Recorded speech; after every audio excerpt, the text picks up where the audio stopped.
Syekh Nawawi Al-Bantani adalah seorang ulama Indonesia yang mendunia karena menjadi pengajar di Masjidil Haram, Mekah. Ia adalah seorang ulama yang sangat produktif menulis kitab dan menghasilkan ratusan karya. Karya tersebut meliputi bidang ilmu fikih, tafsir, tauhid, tasawuf, dan hadis. Syekh Nawawi lahir pada tahun 1813 di Kampung Tanara Desa Tanara, Kecamatan Tirtayasa, Kabupaten Serang, Banten. Kisah karomah Syekh Nawawi. Tidur di lidah ular. Konon pada suatu malam hari di mana beliau melanjutkan perjalanannya ke Mekah, beliau kelelahan dan mencari sebuah gubuk yang tak berpenghuni. Setelah mencari-cari akhirnya beliau menemukan lampu yang sangat redup dan kecil. Akhirnya beliau tiba di tempat tersebut dan memulai untuk beristirahat. Di benak beliau bertanya, kok lantai dasar rumah ini sangat lembut dan empuk ya?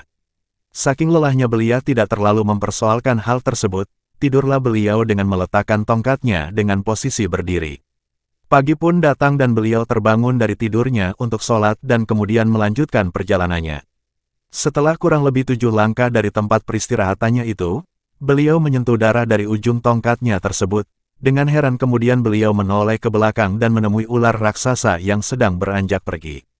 Tanpa disadari, ternyata semalam beliau tidur di lidah seekor ular raksasa dan tongkatnya yang berposisi berdiri tersebut merintangi kedua gigi ular itu. Beliau pun langsung menyebut kalimat istighfar dan memuji kebesaran Allah dengan mengucapkan kalimat kebesarannya. Menjadikan telunjuknya lampu. Suatu ketika, beliau sedang menuangkan buah pikirannya dalam bentuk tulisan, yang sekarang kita mengenalnya dengan kitab Maraki Al-Ubudiyah Syarah Matan Bidayah Al-Hidayah. Sementara waktu itu beliau ada dalam sebuah perjalanan, karena tidak ada cahaya dalam syukduf, rumah-rumahan, sedangkan aspirasi tengah memuncak mengisi kepala beliau. Syekh Nawawi kemudian berdoa memohon kepada Allah Ta'ala agar telunjuk kirinya dapat menjadi lampu penerang supaya dapat menerangi jari kanannya yang digunakan untuk menulis.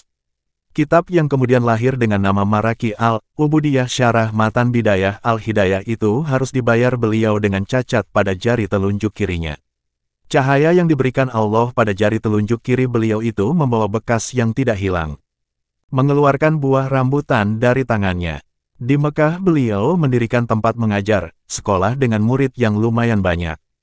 Di suatu hari beliau menerangkan kepada para santri-santrinya. Syekh Nawawi berkata, sunnah Islam kalau berbuka puasa itu hendaknya memakan yang manis-manis terlebih dahulu. Kalau di sini terdapat buah kurma, di tempatku ada yang tidak kalah manisnya dengan kurma. Santri-santri, betul Syekh kalau di tempat kami kurma, lalu bagaimana dengan tempat Syekh yang tidak tumbuh buah kurma? Sebentar kata Syekh Nawawi. Syekh Nawawi langsung menyembunyikan tangannya ke belakang tubuhnya. Santri-santri pun sangat heran apa yang dilakukan gurunya tersebut dan terdengar di telinga para santri-santri seperti suara orang yang sedang mengambil buah-buahan dari pohonnya. Kemudian Syekh Nawawi menyuguhkan buah rambutan yang persis seperti baru diambil dari pohonnya. Santri-santri pun sangat terheran-heran dengan apa yang dilakukan oleh gurunya tersebut. Nah ini yang aku makan pertama ketika berbuka puasa di tempatku. Silahkan dicicipi, kata Syekh Nawawi sambil membagikan buah rambutan kepada para santri di kelasnya mengajar. Para santri pun langsung mencicipi dan sangat menikmati kemanisan buah rambutan yang diberikan gurunya itu. Melihat Ka'bah dengan telunjuknya. Karomah beliau yang lain juga diperlihatkannya di saat mengunjungi salah satu masjid di Jakarta, yakni Masjid Pekojan. Masjid yang dibangun oleh salah seorang keturunan cucu Rasulullah SAW, Sayyid Utsman bin Agil bin Yahya Al-Alawi. Masjid ulama dan mufti Betawi itu ternyata memiliki kiblat yang salah. Padahal yang menentukan kiblat bagi masjid itu adalah Sayyid Utsman sendiri. Kemudian, suatu ketika Sayyid Utsman kedatangan tamu seorang anak remaja, Syekh Nawawi muda, yang menyalahkan arah kiblat Masjid Pekojan. Saat seorang anak remaja yang tak dikenalnya itu menyalahkan penentuan kiblat, kagetlah Sayyid Utsman. Diskusi pun terjadi dengan seru antara mereka berdua. Sayyid Utsman tetap berpendirian kiblat Masjid Pekojannya itu sudah benar. Sementara Syekh Nawawi muda berpendapat bahwa arah kiblat masjidnya itu harus dibetulkan. Namun kesepakatan tak bisa diraih karena masing-masing mempertahankan pendapatnya dengan keras. Selanjutnya, Syekh Nawawi meletakkan tangan kirinya ke bahu Sayyid Utsman, merangkul, dan tangan kanannya menunjuk ke suatu arah. Syekh Nawawi berkata, lihatlah Sayyid, itulah Ka'bah tempat kiblat kita. Lihat dan perhatikanlah, Tidakkah Ka'bah itu terlihat amat jelas? Sementara kiblat masjid ini agak ke kiri. Maka perlulah kiblatnya digeser ke kanan agar tepat menghadap ke Ka'bah. Ujar Syekh Nawawi remaja. Said Utsman termangu keheranan. Ka'bah yang ia lihat dengan mengikuti telunjuk Syekh Nawawi muda memang terlihat jelas. Said Utsman merasa takjub dan menyadari remaja yang bertubuh kecil di hadapannya ini telah dikaruniai kemuliaan. Yakni terbukanya nur basyariah. Dengan karomah itu, dimanapun beliau berada Ka'bah tetap terlihat. Dengan penuh hormat, Said Utsman langsung memeluk tubuh kecil beliau. Dan berjabat tangan sambil mencium tangannya. Ketika Said Utsman ingin mencium tangannya, ditariklah tangannya. Syekh Nawawi, Said Utsman pun kebingungan mengapa beliau tidak mau. Said Utsman pun bertanya dan Syekh Nawawi menjawab, karena saya tidak pantas untuk bersalaman sambil dicium begitu oleh Said. Subhanallah, alangkah bagusnya akhlak beliau. Sampai saat ini, jika kita mengunjungi Masjid Pekojan akan terlihat kiblat digeser, tidak sesuai aslinya.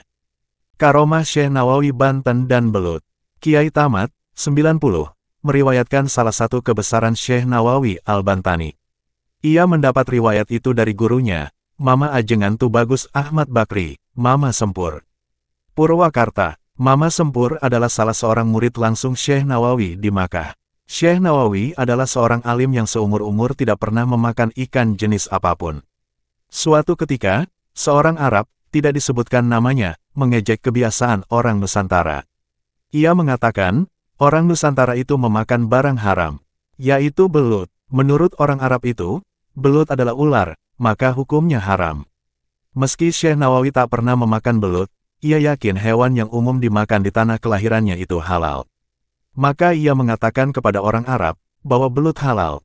Orang Arab menolak pendapat itu. Karena kehabisan cara untuk menjelaskan, Syekh Nawawi memukulkan tangannya ke dalam pasir di hadapan orang itu. Tangannya langsung menelusup seperti ke dalam lumpur. Ia mengambil sesuatu. Ketika tangannya diangkat kembali, seekor belut berada dalam genggamannya. Lalu ia menunjukkan kepada orang itu. Inilah belut yang dimakan orang Nusantara. Beda dengan ular. Syekh Nawawi menjelaskan perbedaan ular dan belut terletak pada insangnya. Karena belut memiliki insang, maka hukumnya seperti ikan. Jenazah beliau yang luar biasa. Syekh Nawawi Al-Bantani wafat pada 25 Syawal 1314 H, 1897 M, dalam usia 84 tahun.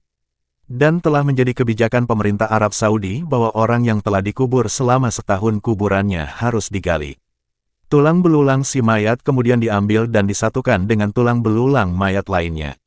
Selanjutnya semua tulang itu dikuburkan di tempat lain di luar kota.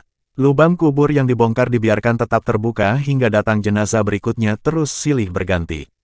Kebijakan ini dijalankan tanpa pandang bulu. Siapapun dia, pejabat atau orang biasa, saudagar kaya atau orang miskin, sama terkena kebijakan tersebut. Inilah yang juga menimpa makam Syekh Nawawi. Setelah kuburnya genap berusia 1 tahun, datanglah petugas dari pemerintah kota untuk menggali kuburnya. Tetapi yang terjadi adalah hal yang tak lazim. Para petugas kuburan itu tak menemukan tulang belulang seperti biasanya. Yang mereka temukan adalah satu jasad yang masih utuh. Tidak kurang satu apapun. Tidak lecet atau tanda-tanda pembusukan seperti lazimnya jenazah yang telah lama dikubur. Bahkan kain putih kafan penutup jasad beliau tidak sobek, masih harum dan tidak lapuk sedikitpun. Tentu saja kejadian ini mengejutkan para petugas. Mereka lari berhamburan mendatangi atasannya dan menceritakan apa yang telah terjadi. Setelah diteliti, sang atasan kemudian menyadari bahwa makam yang digali itu bukan makam orang sembarangan. Langkah strategis selalu diambil. Pemerintah melarang membongkar makam tersebut. Jasad beliau lalu dikuburkan kembali seperti sedia kala. Hingga sekarang makam beliau tetap berada di Mala, Mekah, dan yang paling aneh kuburan beliau satu-satunya kuburan yang tumbuh rumput, bahkan rumputnya hijau dan bagus.